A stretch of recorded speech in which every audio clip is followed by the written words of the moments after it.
Les marchés boursiers mondiaux sont en chute libre ce lundi. La forte baisse des bourses mondiales fait craindre des jours sombres pour l'économie mondiale. La situation est telle que de nombreux observateurs utilisent déjà l'expression de lundi noir. Et la raison principale de cet effondrement des marchés est l'augmentation des droits de douane décidée par Donald Trump.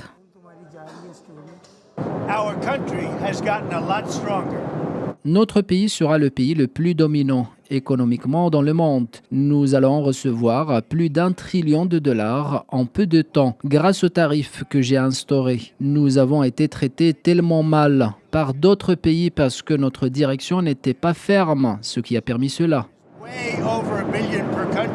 Plus tôt dans la matinée, un message de Donald Trump avait qualifié la Chine de plus grand profiteur de tous. Le président américain reproche à Pékin de ne pas avoir pris en compte son avertissement au pays de ne pas répliquer à son offensive commerciale.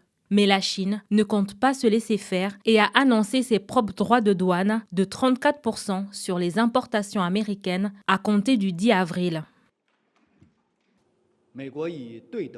La Chine a publié une déclaration pour s'opposer à l'abus américain des tarifs. L'abus des taxes douanières par les États-Unis prive essentiellement les autres pays, en particulier ceux du Sud global, du droit au développement. L'application de taux de tarifs différenciés par les États-Unis viole le principe de non-discrimination de l'Organisation mondiale du commerce.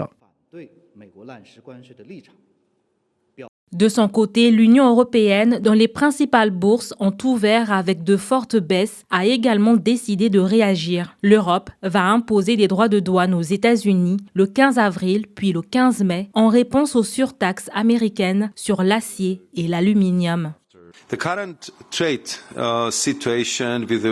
La situation commerciale actuelle avec les États-Unis, notre partenaire le plus important, est dans une impasse. Cette série de tarifs touche une partie significative des exportations de l'Union européenne. Nous sommes prêts à utiliser tous les outils de notre arsenal de défense commerciale pour protéger le marché unique de l'Union européenne.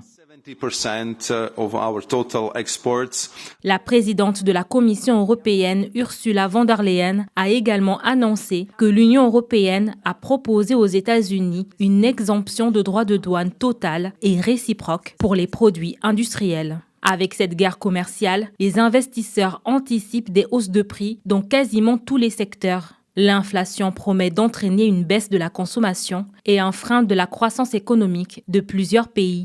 Même si les marchés boursiers mondiaux chutent, pour Donald Trump, il n'y a pas de risque d'inflation.